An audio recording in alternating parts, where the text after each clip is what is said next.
final talk for the morning session on random walks on group extensions by Alireza, Golsefidy. Thanks a lot. And from University of California at San Diego. Yes, UC San Diego. Yes.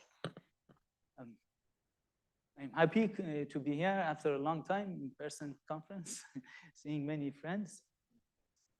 Thanks for organizers for inviting me.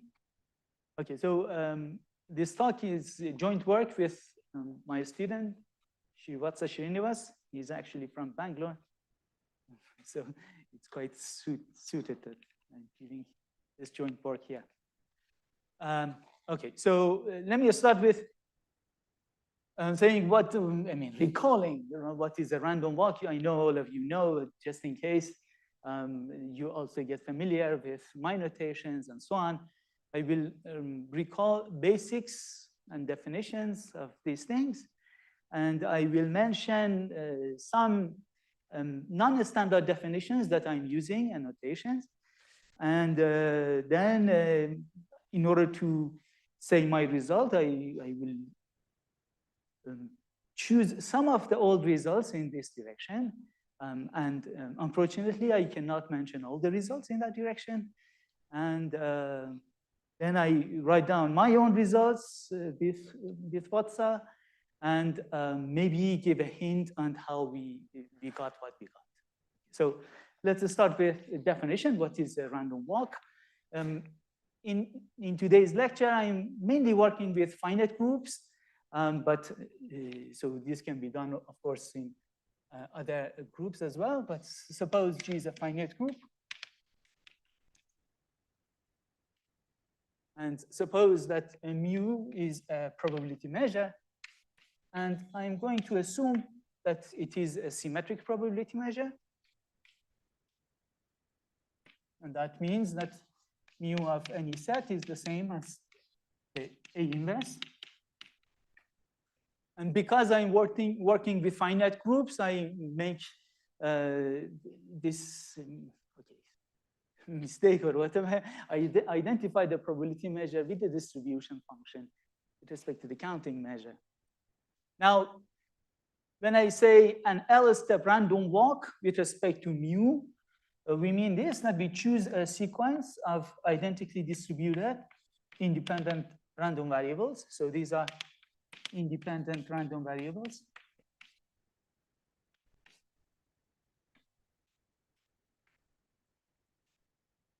With probability law mu.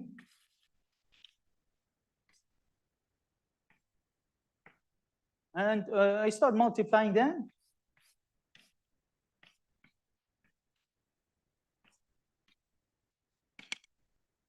So this is an L-step random walk with respect to mu.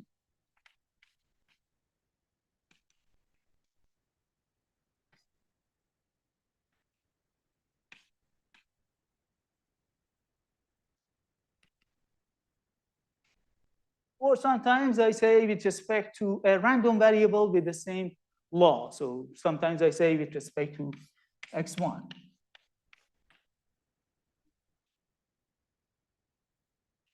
So a random variable means that it gets value from X, from the group G, and the probability, and when I say with law this, that means that probability of Xi being some given element inside the group is given by the distribution G.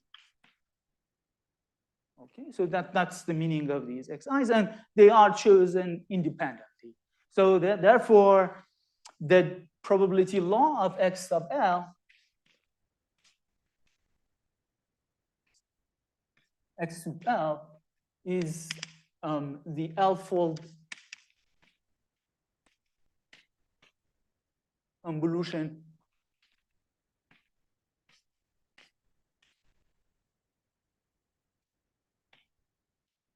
of mu, and that means that the expected value, if you pick any function on the group G, and you look at XL, and you say, what is the expected value of this function, it is integral with respect to this L-fold convolution,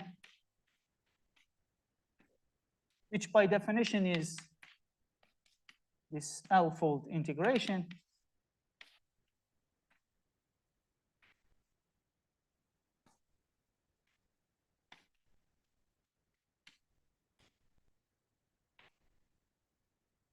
And again, this is because I'm identifying with the distribution as well, it's an L-fold summation, and it is the usual convolution of functions.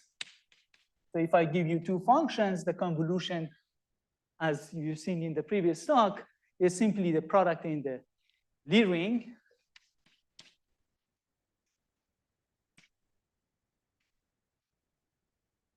For y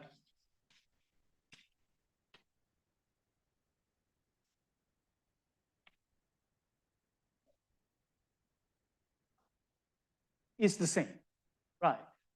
So all of them are distributed with mu, and then, but they are independent. Therefore, when I look at their product, and then I ask what is the probability of hitting x, that would be in how many ways can I write down x as a product of xi's, and then for each one, I take the probability that we have. So this means that the probability of x sub L being a given element inside the group is simply L-fold convolution of mu, which is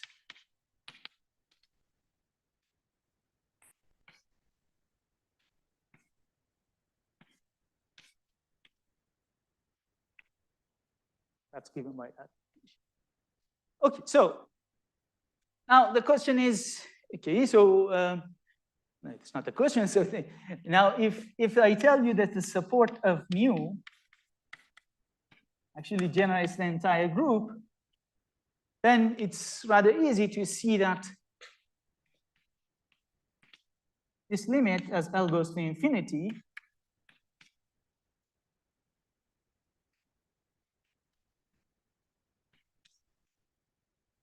goes to the average of F.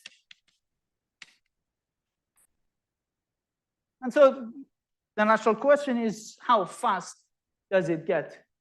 Do we have this convergence? How fast does it converge? What can we say about the error term?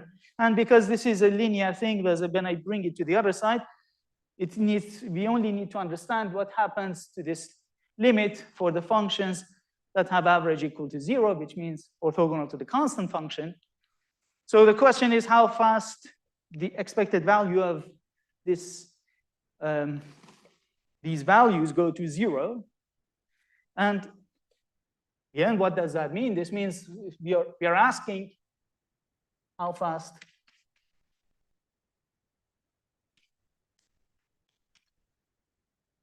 this happens. And that is simply applying the convolution L times.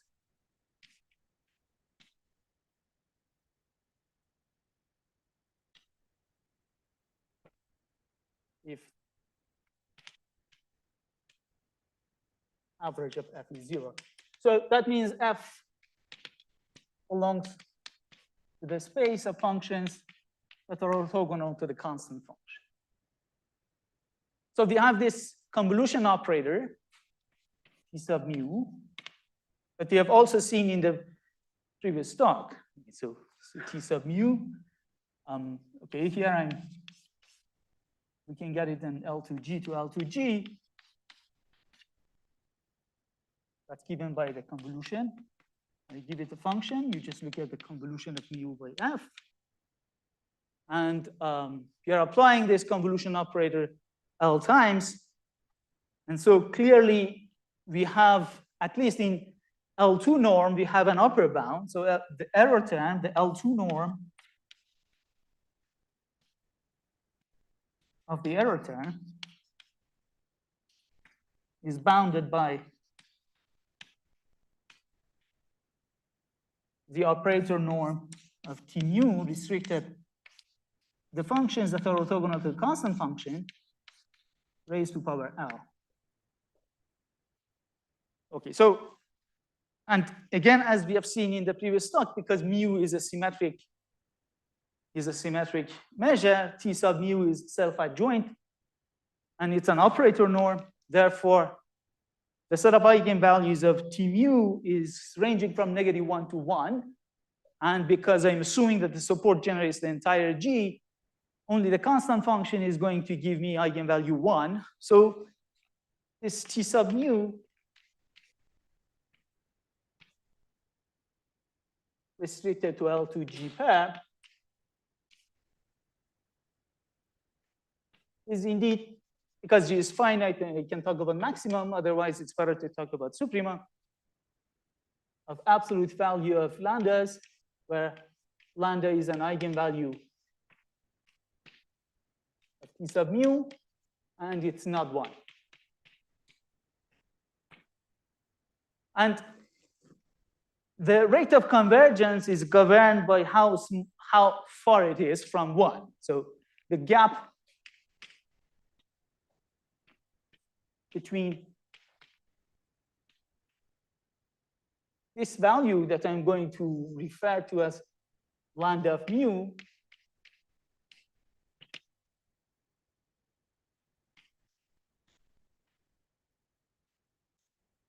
the gap between lambda mu and 1 controls the error term.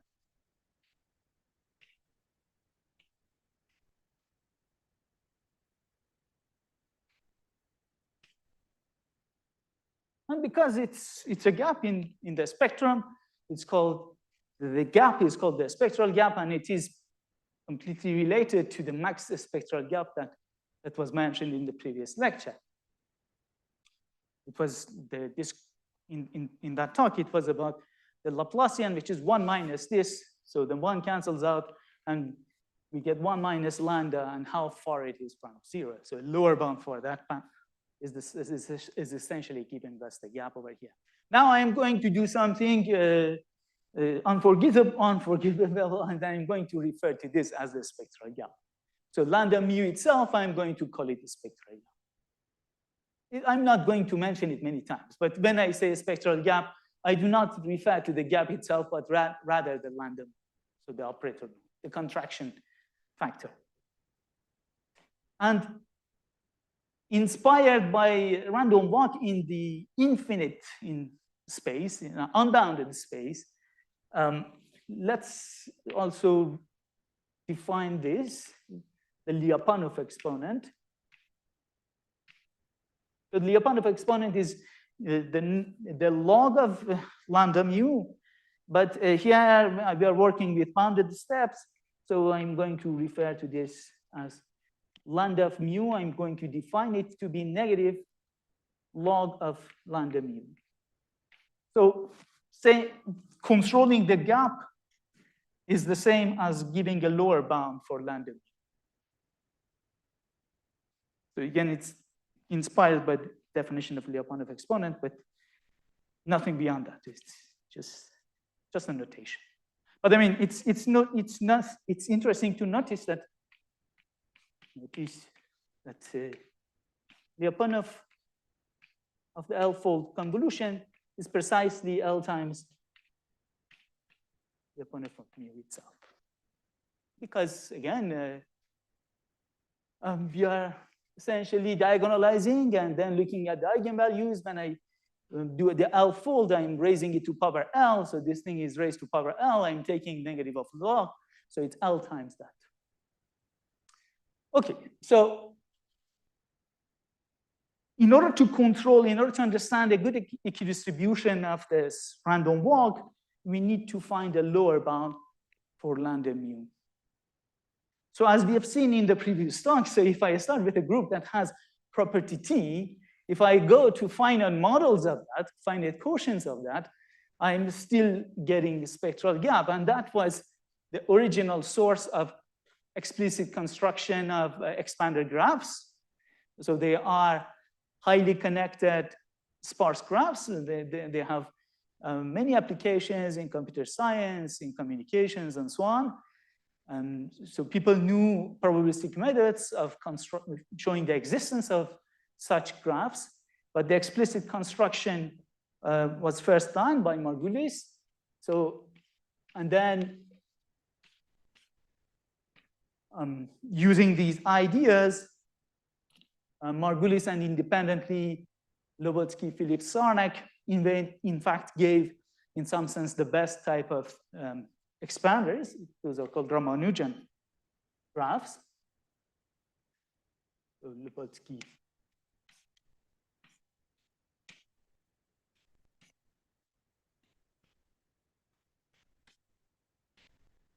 So what did they do? So I'm not going to define expanders, but I'm going to say the connection with property T. So if I start with a group gamma that has property T, let's say SLDZ, as we have learned, if D is at least 3, then you can mod out by some integer. You can pick a generating set for this. So let's say it is generated by S, and S is symmetric. And then you take the probability counting measure on S, we call it mu sub S, and look at its push forward on the map, residue map.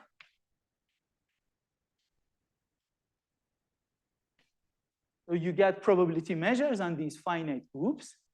And because this group has property T, these Laplacians have uniform bound, as we have again learned in the previous talk. And the bound is going to give us a bound, lower bound for the Lyapunov exponents of these ones as well. So as a result, we get that if I start with these probability measures on SLDZ mod out by MZ, we are going to have a uniform spectral gap no matter what M I choose. So for these ones, for these probability measures, we are going to have a uniform lower bound for the Lyapunov exponents. So then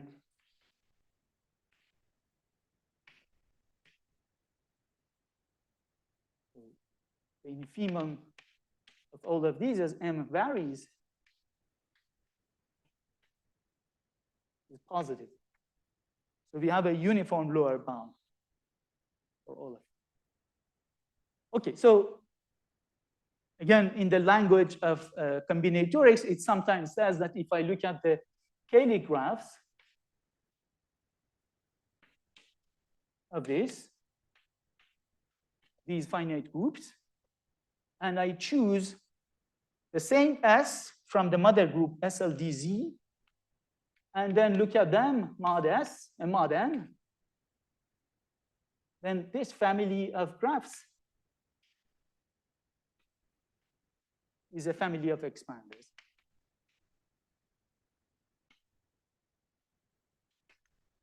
I mean, again, you don't need to know what expanders is. You can treat this as a definition of expanders.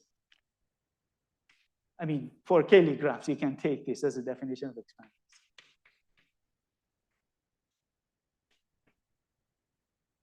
So far, so good? Okay, so here, if I start with these finite groups, you understand that if I pick these generators that are coming from the mother group, then we are getting a spectral gap. Now, what happens if I change my generators, set of generators? So, or the other question I should address, what happens if D is not 3, at least 3, even what happens D is 2? When D is 2, the same statement holds, but not because of property T, but because Selberg told us. And then many people worked on this for other arithmetic groups. So there is a long list of people who are involved here. Of course, Prasad because of property T, Margulis as the connection between property T and expanders. Then, as we've seen, because of study of automorphic forms. We have Sarnik.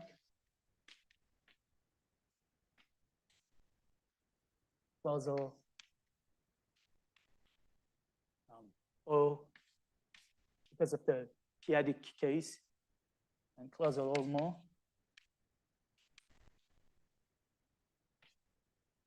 So I think there is two. So then the whole thing says that if I start with an S arithmetic group, so and that's similar to SLDZ, but for other semi-simple groups. So starting from some semi-simple group, and then you look at the intersection of Q points with, so you fix an embedding, and then you look at the Z joint with 1 over Q naught points. So, so that's the S arithmetic part, assuming that this is not finite. If you look at these guys, mod M, and M is S is a generating set of this mother group, then all of these form the family of expanders.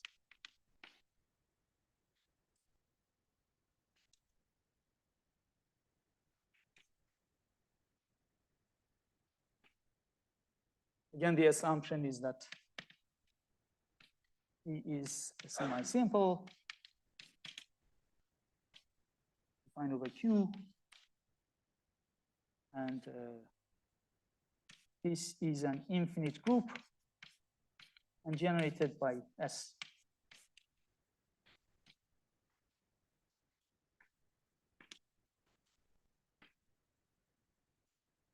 Okay, so again, if we stick to this example of SLD Z mod by MZ, we have quite a lot of generators of SLD Z mod by MZ where we have a control on the spectral gap.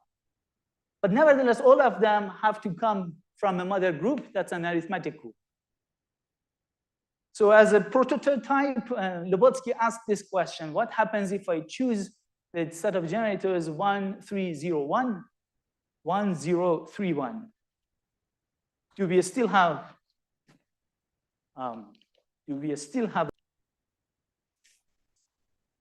even in SL2 mod primes?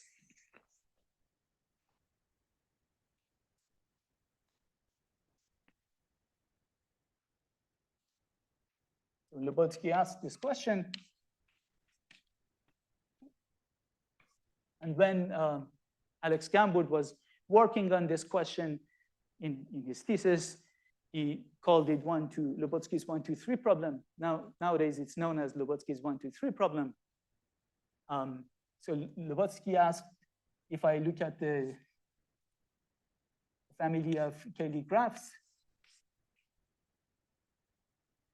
of SL2 Z mod P, where P is prime, with respect to the generators 1 plus 3, 0, 1, 1, 0 plus 3, 1. If the prime is at least 5,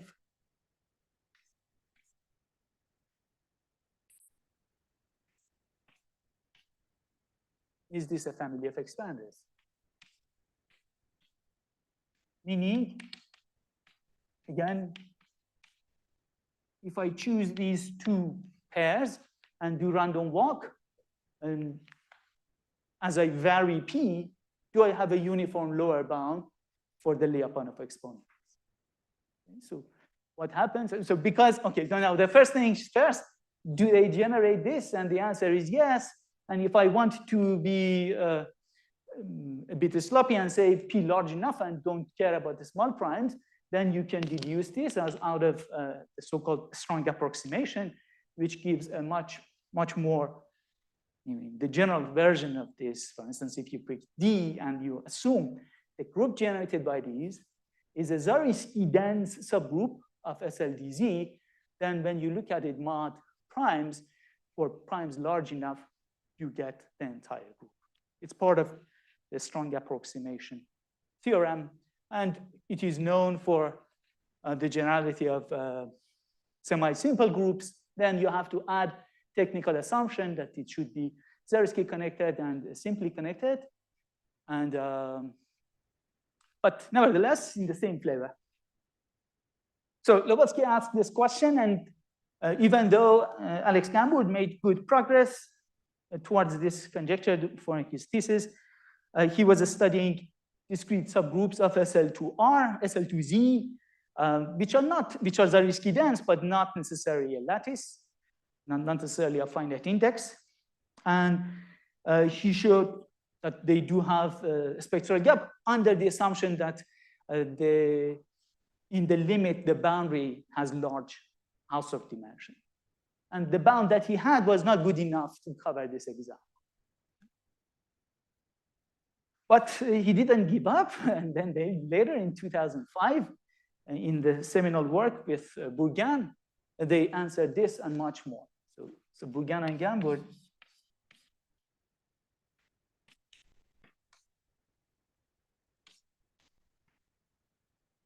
So they said yes to this and much more. In fact, they showed that if you start with any generating set of SL2, so if I tell you S of P is a generating set of SL2 Z mod PZ,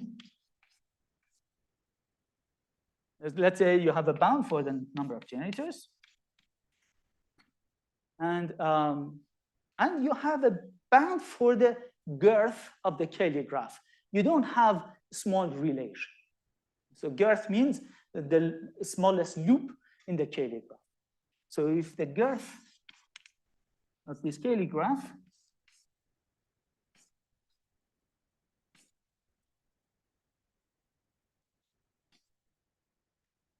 is at least some small constant times log P, then they showed that we have a bound for the Lyapunov of the probability counting measure on SP, where the bound just depends on kappa and C, and it's dependent K and C, and it is independent of P.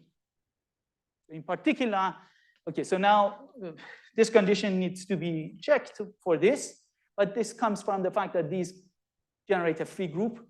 So when you look at it mod P, if you do have a relation, then they should, one of the entries should be a multiple of P.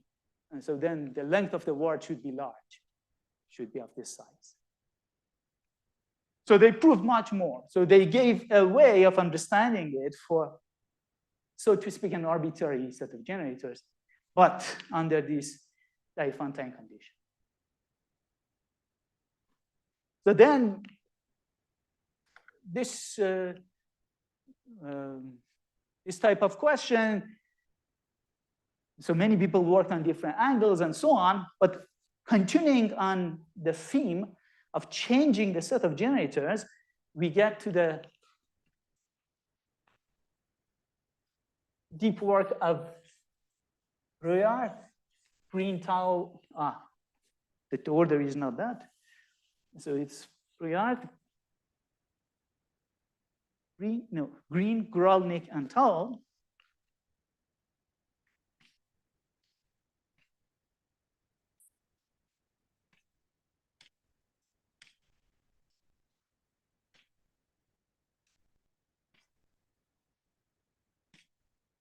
In series of 2 articles, they show that if you start with a simple group of Lie type, like SLD, Z mod PZ, or you put other fields, it doesn't have to be even these. It can be Suzuki group and this type of other groups, but it should be a simple group of Lie type with a bound on the rank. So G is a simple group of Lie type.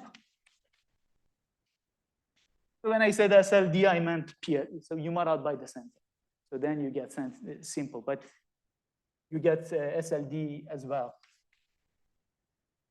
Simple group of Lie type.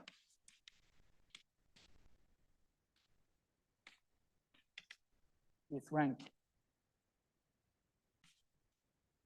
fixed R, at most R. Then you pick 2 elements in random from this group, and you ask what happens if I do random walk with respect to these 2 elements. And of course, the inverses in order to make it symmetric. And they say then you are going to get a uniform band with a very good probability. So there exists some epsilon, some constant. So there exists some epsilon and some delta and some constant C, all of them only depending on the rank.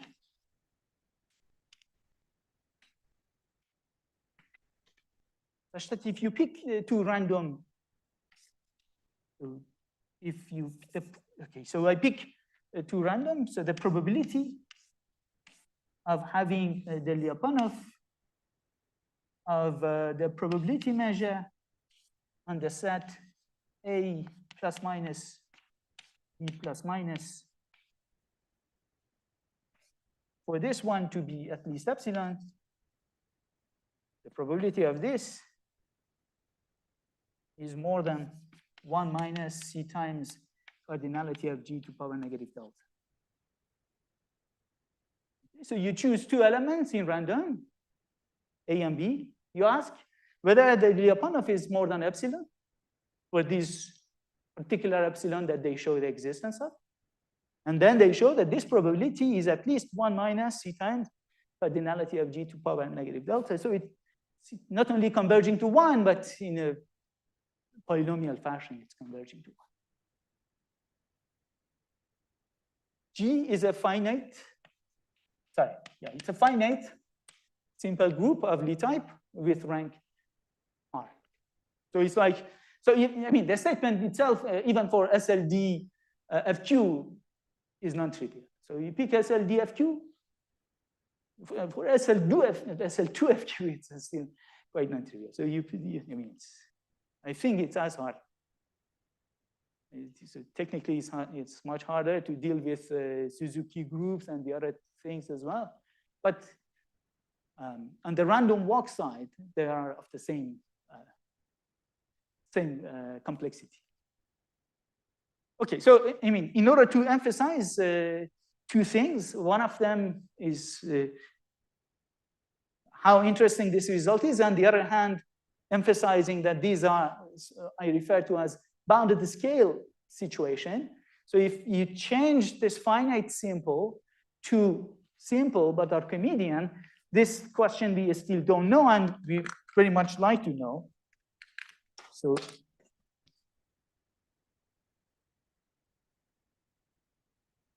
if I pick 2 random elements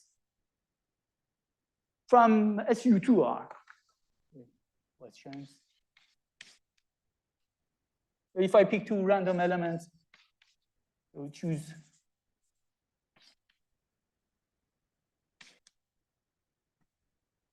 random A and B from SU2 or from SL2 of the p-adics, ZP, and ask, so what can I say? So choose to this, can we say that the probability, what can we say about the spectral gap? So can we say that the probability of the Lyapunov exponent to be 1, to be positive? Okay, so one thing I have to say, this time you choose A and B, for instance, for SL2ZP, it's crucial to do that. You choose A and B among topological generators. So for this one, it's not needed, because if we choose 2 random one, they are going to topologically generate SU2. But for SL2ZP, we say this time, so can we say this is even positive, or can we say it's, so there is a 0-1 law actually for SU2. So if you can say it's positive, it is 1. So let's say it's, choose this. So can we say this is 1 as A, B are chosen randomly from topological generators?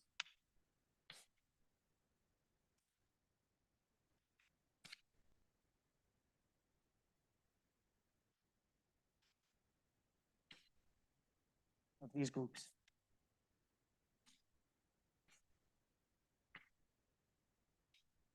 So that's the question. So if I choose two elements, assuming that they are topologically generating this group, topologically generating means that you look at the group generated by those and you take the closure. So assuming that they generate, can we say that with probability 1, you have a spectral gap? So I mean, this is an indication that this type of result can be quite hard to prove. And here, the reason that we can do it, but there we cannot, is because it's kind of bounded to scale. So you don't have a hierarchy of scales to work with. So there, so for instance, you can see it here much easier than there maybe. So here you have a lot of normal subgroups inside your group, and you can be trapped in certain scale, you can be trapped in very small neighborhood or something, and you have to escape them. And that's much harder to argue that. Here we don't have that many normal subgroups by assumption. Okay, so not bad. Now,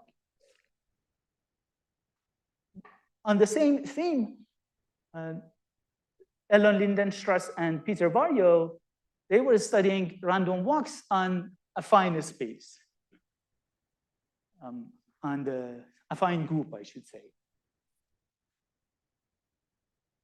So we kind of now, we have a very good result in the simple case. Now the question is, can we use that as a building block to deal with other groups? I should say that this is still an open question, whether it is always one. I mean, not this one. Among the generators, if I pick, not every element, not every pair is a set of generators, but among the generators, do we have always a uniform bound? That we still don't know.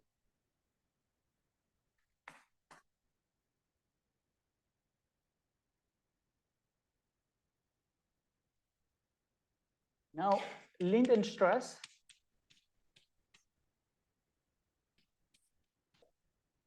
and Varjo. So they said, okay, so let's consider the affine SL2 of Z mod PZ. So remember this has a normal subgroup that is SL2 Z mod PZ. And then these are the ones that fix the origin. And then when we mod out by that, we get the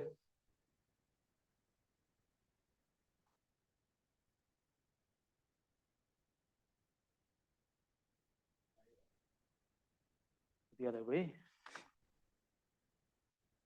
So we have the translations.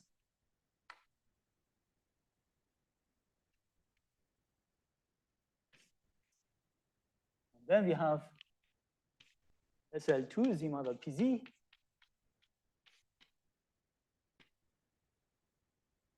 So we have translations, and then we have the linear action. These are the ones that fix the origin. So they said, okay, so let's pick a random variable, symmetric random variable over here.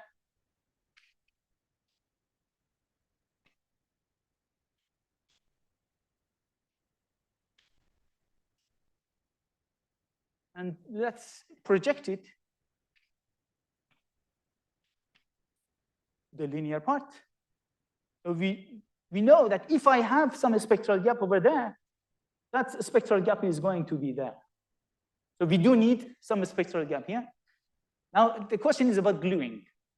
Suppose I know some spectral gap over here. Now, can I deduce that X has a spectral gap? Of course, if I am trapped inside this, there is no way. So we are going to assume that the range of X generates the entire group. So range of X generates the entire group.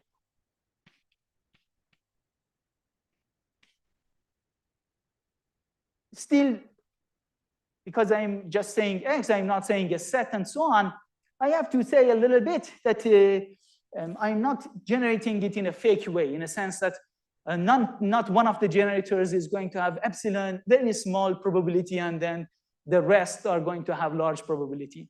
It's actually generating it in a faithful way, in a sense that if something has positive probability, then the minimum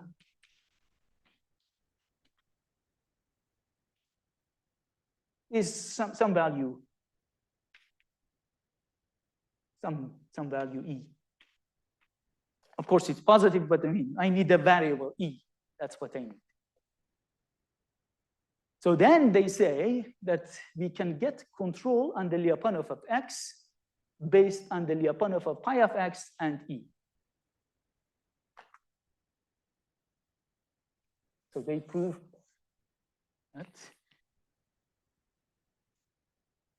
In fact, they do it for D. Let's do it for D.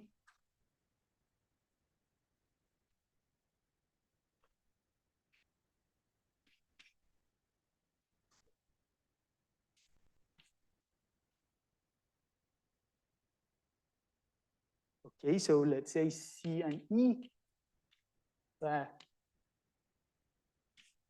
this is at least C. So if I give you a lower bound for the Lyapunov of pi of X, then knowing that you have this minimum and you have this lower bound, then you get a lower bound for the Lyapunov of X. So this is one way. Now, if you combine it with this result, you get a similar result for two pairs of elements over here with very good probability approaching towards 1. A pair of generators of this is going to have uniform spectral gap. Okay? So they work, their proof is based on Fourier analysis of this abelian group. But they asked, can we do the same result for a cross product of two groups?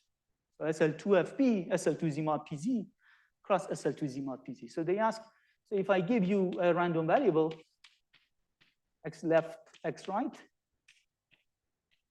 with values in SL2Z mod PZ cross SL2Z mod PZ,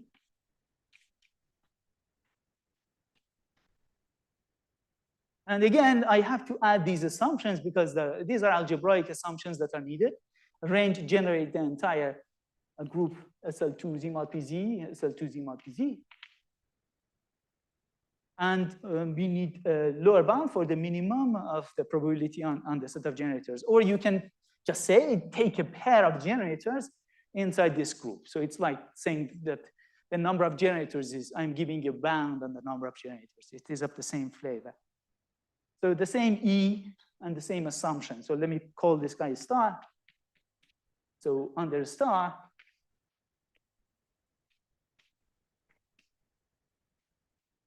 can we deduce that the Lyapunov of X is away from 1, where Lyapunov of X and Lyapunov of X right and X left, they are at least C. So if I have a lower bound for the left and right, and I know that they generate the entire thing, can I get a lower bound for the Lyapunov of X? So that was their question. Then stress value.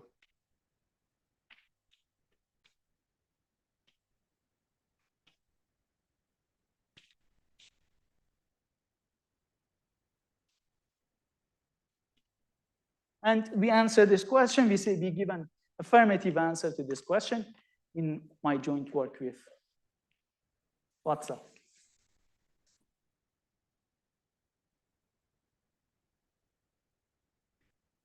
In fact, we not only prove this, we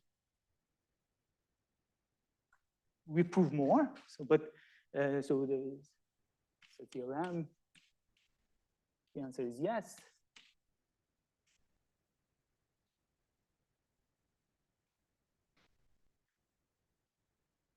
Okay, so now, in fact, what we do, we say, so there is a common, so our proof gives a uniform proof for their result and this result at the same time. We introduce this concept of shifted automorphism action. Suppose we have two groups, G and H. So G and H, both of them are groups.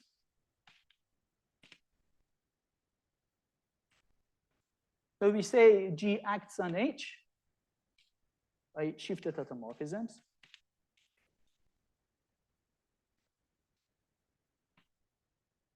If it's kind of like what we have over here, so the action of this over there is by shifted automorphisms. So we take the automorphism action of SLD and then we shift it. So that's what we take. So that means that we have a map from G to the group of automorphisms of H. And we have a kind of a co-cycle shift from G to H. And the action is given by this.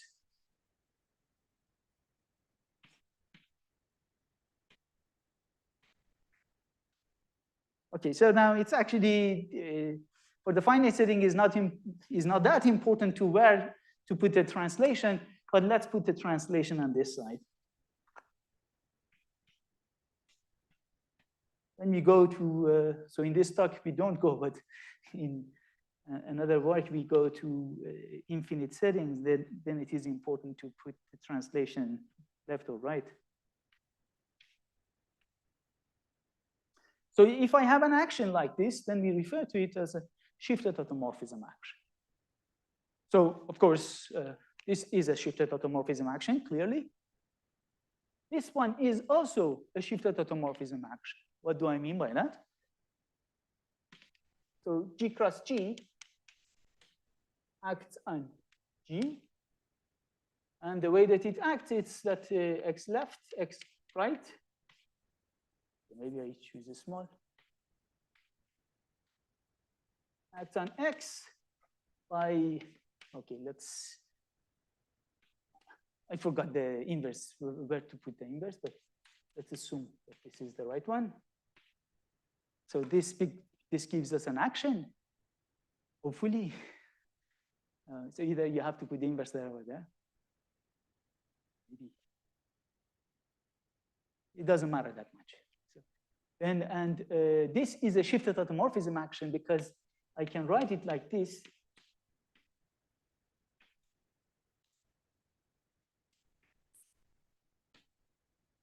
And so this is conjugation, and this is my shift. Okay, so this means that the phi of XL, XR is conjugation, the inner automorphism given by XR, and the shift of XL, XR is XL times XR inverse. So this is, both of them are examples of shifted automorphism actions. Now, I'm going to say a word here that I haven't defined, but it played an important role in this proof, and then, so it played an important role here, but in a hidden way. But later on, this formalism helped much better to clear the theory much better. And that's the C quasi-randomness. So I will tell you quickly what it means, but this is what we prove.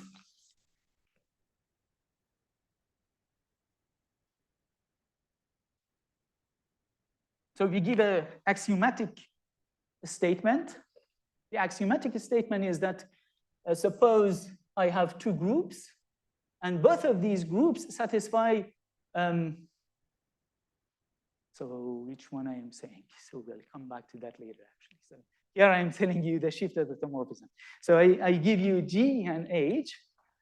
Suppose that G acts on H.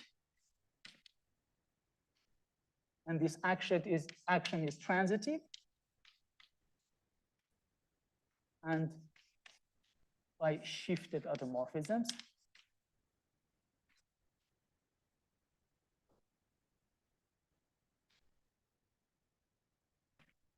Suppose that H is a C quasi, suppose that G is C quasi-random.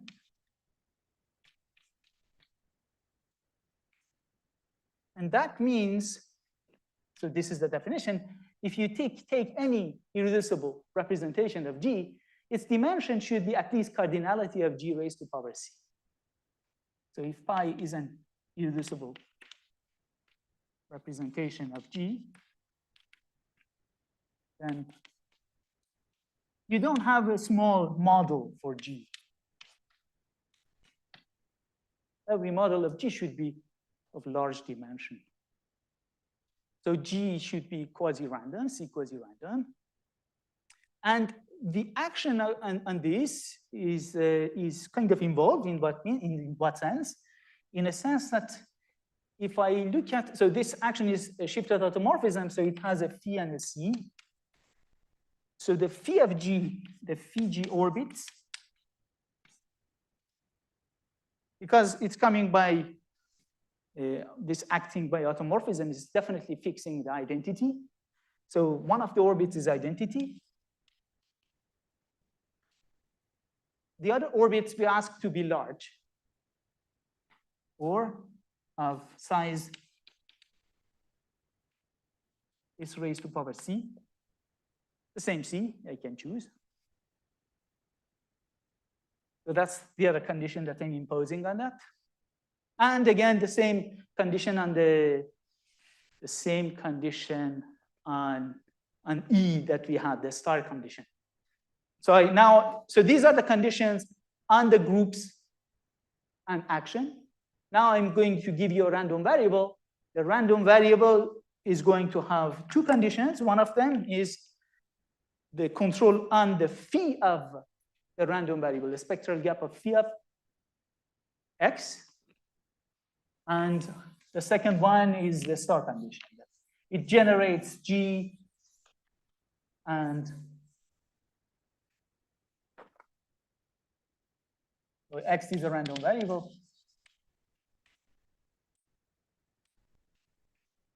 With values in G, such that when I look at the automorphism part of it, so this is going to have a spectral gap, at least C. Okay, so maybe you can apply the same C because you can choose the minimum of those. These are all the small ones. And I have this, and X generates range of X generates G, and in the support it's large.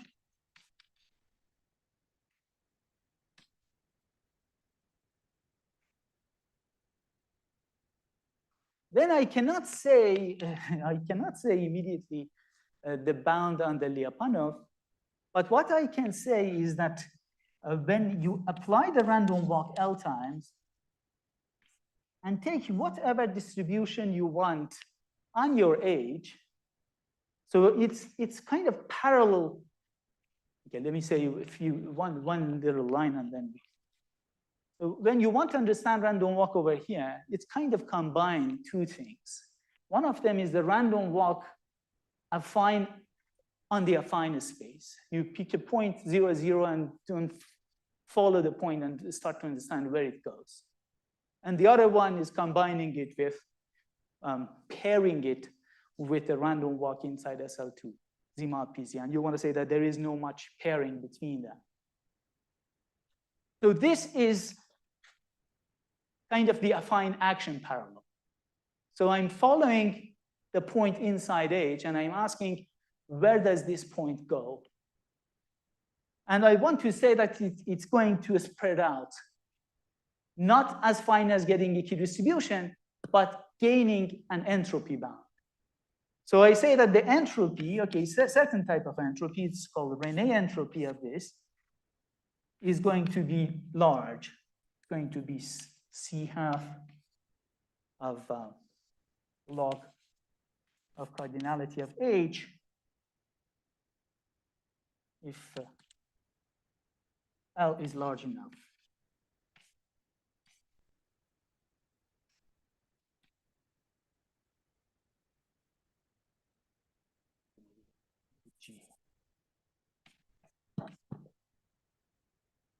Okay, but let me just finish the talk by saying I cannot get into the main result. So I mean the proof of these things. I will just mention two other results of this type about the group extension and random walks. So the theorem one is that if I give you two groups, H left and H right, so again, these are C quasi-random. And I need another condition on these. And the condition is a type of bounded generation result that if X is inside either of them, when you look at the conjugacy class of X, bounded product of these, see one number of them, when you multiply it and then multiply by their inverse, you end up getting the entire normal subgroup that contains X.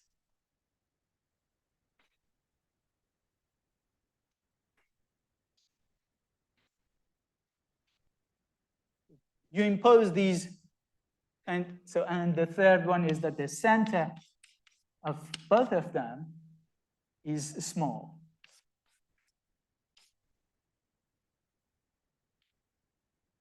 So if you have these three technical conditions on HL and HR, then you can get a similar statement on the random walk on the Cartesian product.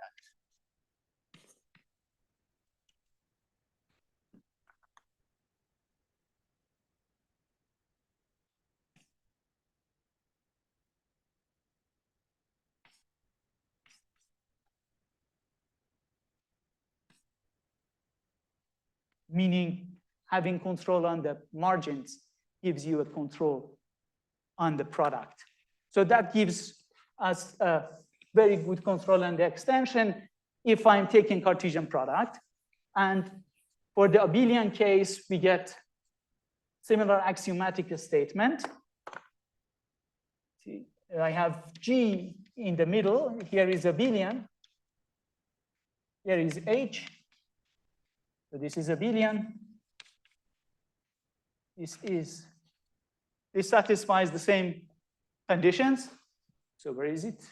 So the same conditions, C quasi-random. Here the condition about bounded generation is about the action of H and A.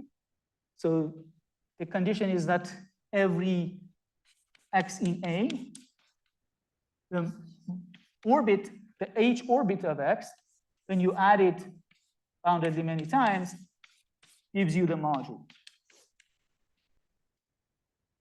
So if you have these two, then you have a similar result on the control of the Lyapunov. So the Lyapunov of X is bounded by the Lyapunov projection and E. So this is generalization of Linden-Strasvarje. And finally, if you want to include unipotent groups, we get this type of extension.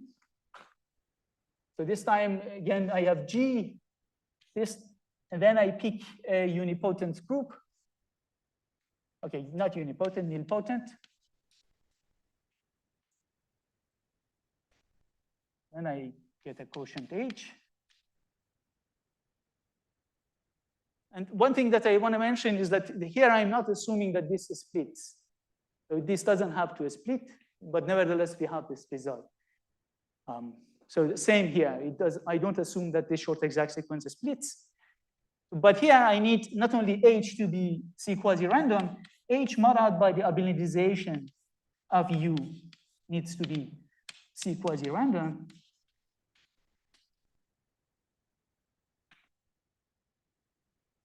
And this graded algebra attached to this nilpotent group, you take the ith lower central series modeled by the I plus 1. This is a Lie algebra. As a Lie algebra, we assume that it is finitely generated by C elements. So then, again, say it again.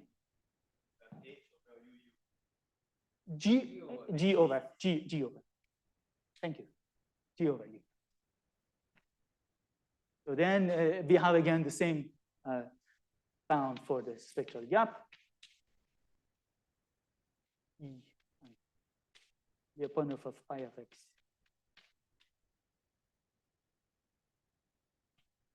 So all these together allow us to understand groups that are coming from product of simple groups of Lie type of bounded rank. And it says that you only need to deal with the simple cases. So if now we are in a good setting to use Perellard, Green, Koralnik, and Tau's result, and we get that the probability for any of these type of any finite group that you pick, you plug in finite fields into them, you get a spectral gap as long as you have it for simple groups.